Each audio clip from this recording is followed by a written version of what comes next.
It's Brian Preston, the Money Guy. James H., he asks, if our contributions equal 25%, but do not max out our 401ks, can we jump to hyperaccumulation if our 401k plans do not offer good options? What do you think? This is a great question. This is a great question. We've gotten this. What I love about when we did the Financial Order of Operations course, which is the deep dive for anybody looking to accelerate the journey and go to learn.moneyguy.com, is we came out with the original version, but then we started getting questions clarifying things like this, as well as like, how do I do my house down payment? There was a whole slew of questions that came in that really made us realize, hey, we need to go even deeper than what we thought was a really good course. And this came out in version 2.0 that we actually addressed this. And here's our thoughts. Yes. Because I can still remember not only from questions from people who had bought the course, but Bo, you and I actually gave a speech, a presentation at an engineers conference. And I still remember one of the engineers raised her hand and she goes, look, it seems a little tone deaf that I'm going to be saving all this money and then I'm not even going to get to the point that I'm saving for my kids' education. Isn't this off? And I was like, no. Here's what you need to understand. And James said it right.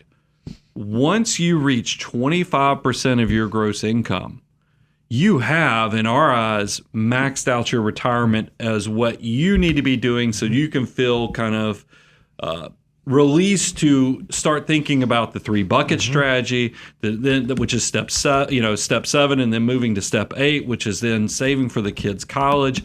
All of that is interconnected because there are people who make less than $100,000 that will not, even though they are hyper accumulators and saving 25% and investing that money, that will not hit the $20,500. So the plan needs to address that. And that's why we've written that into it. So James, that is a great question. And yes, you can move forward to hyper accumulation. Yeah, I think the way that you go about determining, does this make sense for me, is you have to begin with the end in mind. Remember, the Financial Order of Operations are supposed to put guardrails in place that allow you to use your money to do the things that you ultimately want to do. Well, as you get into step 6 and 7, you have to begin answering questions like, okay, when do I want to retire? When am I going to exit the workforce? Well, if I'm going to be someone who retires early, perhaps I do need to start building up that third bucket in lieu of building up the 401k that perhaps I can't access until 59 and a half.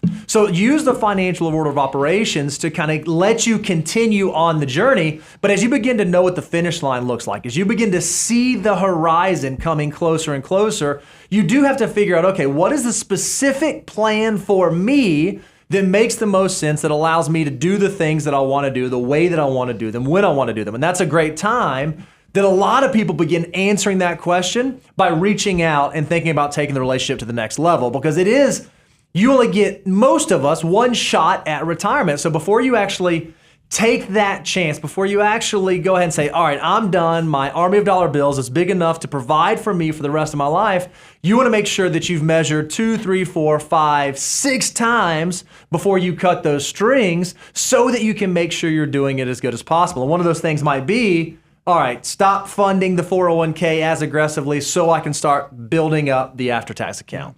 That's great. And by the way, I threw out a link to or a reference to learn.moneyguy.com. But also, look, if you just want to know what the 9 steps of the Financial Order of Operations are, go to moneyguy.com/resources and you can download the free deliverable as well. Love it.